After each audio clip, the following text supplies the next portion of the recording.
Hey guys, welcome back to Beast Quest Series 5, Book 2, Hawkite, Arrow of the Air. This has got to be right now the best book in Series 5 for me. And to be honest, normally that's not really hard to beat, really, normally, is it? Because when you do past the first one, it always gets better. I've said this before many times.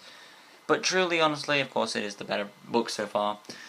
And it's a very good book for Tom right now. To me, this series right now does feel to be Tom's right series, and I'm going to explain more as I go through the story. So, Tom and friends have to go after the next beast, but they also need to find the prize, of course, that will free it from Velmal's spell.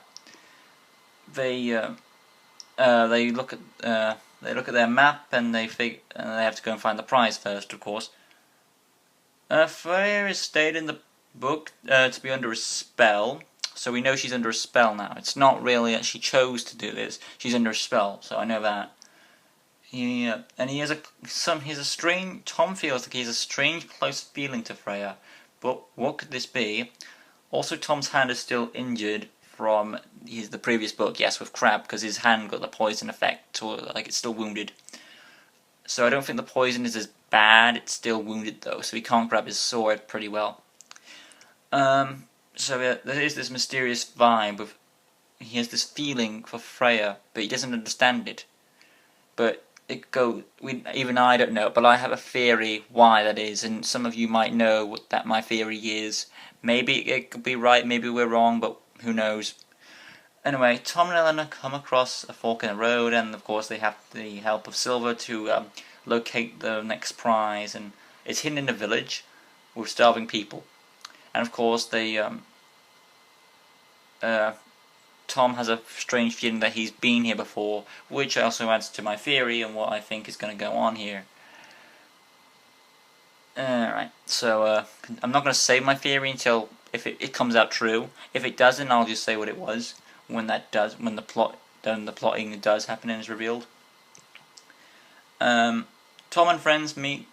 They assume to believe the leader of the village, who this is elder woman, who helps them through, and she takes them to their house basically, and she shows them a painting of them and Tom and Eleanor's on it, and there's the ring which is the next prize, and they grab it, and they're surprised that this painting was just like them, and it goes back into the first book of the prophecy stuff being true, even though, and that says, how could Tom be the prophecy one? He wasn't born in Gwyldor, he was born in Avantia.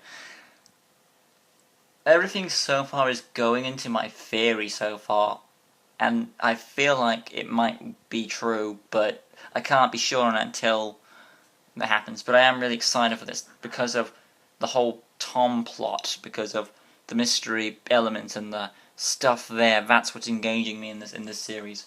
So, Tom uses the old woman basically tells what the prize.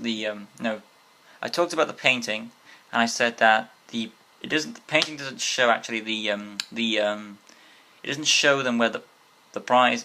It doesn't show them the prize. It shows them where the prize is. Sorry, the prize is in a lake, and it turns out to be a ring. They go into the lake. Oh, mind you, they're in a village of starving people, which I haven't said that before. So because everyone's starving because Hawk has destroyed all the crops. So they are really risky. Tom goes into the water, uses the power of the magic pearl to go and breathe and get it. He comes to the surface, but of course the villagers hear the conversation and grab them all and say, "Give us the ring." But then Tom makes a bargain in exchange, a risky one, of course, to exchange them the breathing underwater pearl in exchange to keep the ring. Of course, Tom does it, but he feels risky. Was that the right move? Because they might need that power later, and he says, "Hopefully, we'll have to go about it." Mind you, there are some funny references with the ring, give us the ring, like Gollum from Lord of the Rings. Tom figures out the ring allows him to camouflage, and if he stands still and not move, but like slowly as well, so they can use it to face Hawkite. And Tom has a plan. They go to find Hawkite, who's at this field. Tom has a plan to go and use Eleanor as bait to sort of lure Hawkite out Tom doesn't want to do it because it's his friend, but Eleanor is brave and she says, we're in this together and it's for the good of the Gwildor. So she does it. But of course the wind picks up and it turns out that the beast spots him first and he goes for him. And then there's this big scuffle fight. Tom uses the ring eventually to I'm trying to make up my points. Oh yeah, and I'll bring that up later. Also the fact that so Tom uses the camouflaging powers to trick Hawkite from figuring out where he is. Mind you, Hawkite's a girl, so I need to remember that. Also, I want to point something out right now. The golden armor stuff, I'm taking that in my mind. It's been returned back to its rightful owner, Taladon. That's why he's not using it anymore, because all those powers were meant for him. The golden armor stuff is meant for the Master of the Beasts. When the Master of the Beasts was gone, Tom was the next to fill in that role. But now he's back. He has his armor back and he has his powers back, so he doesn't need them anymore. Tom feels sad that he doesn't have. He does feel sad that he doesn't have them anymore, but he does have a number of other good abilities he can use to help in his quests. Anyway, of course, Hawkeye gets pissed with this because he can't find where Tom is. So eventually, what happens is Tom figures out that what's causing Hawkeye to go evil. It's these green feathers that are on him. So he goes up close to her and grabs the feathers and he pulls her hard, but she takes him high in the air and says no. But Tom uses all his strength and his friends and allies to help bring the buzzard down, and he falls, but with the power of his shield he lands safely because of Arcta's token, I think. That's the one. It's probably Arcta. I'm probably right.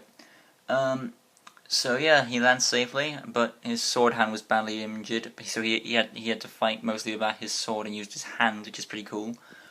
And he lands safely, and Hawkeye is free, which is pretty great. And with her returning, all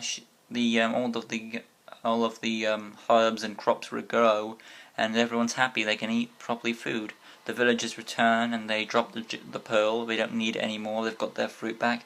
Tom gets the pearl back, and that's another plus. But with every plus, there's always a consequence.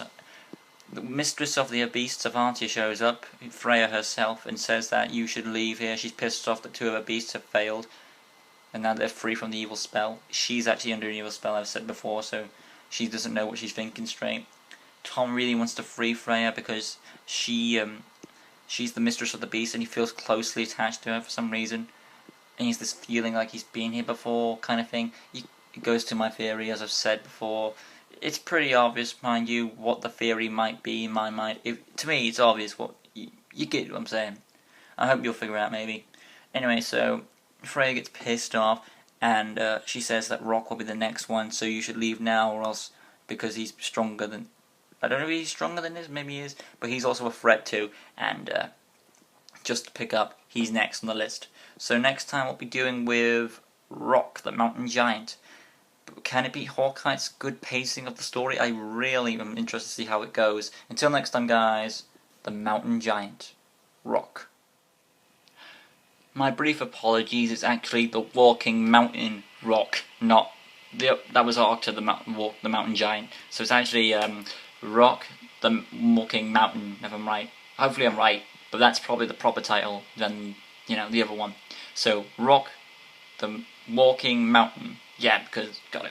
So that's our next book next time, guys. See you then.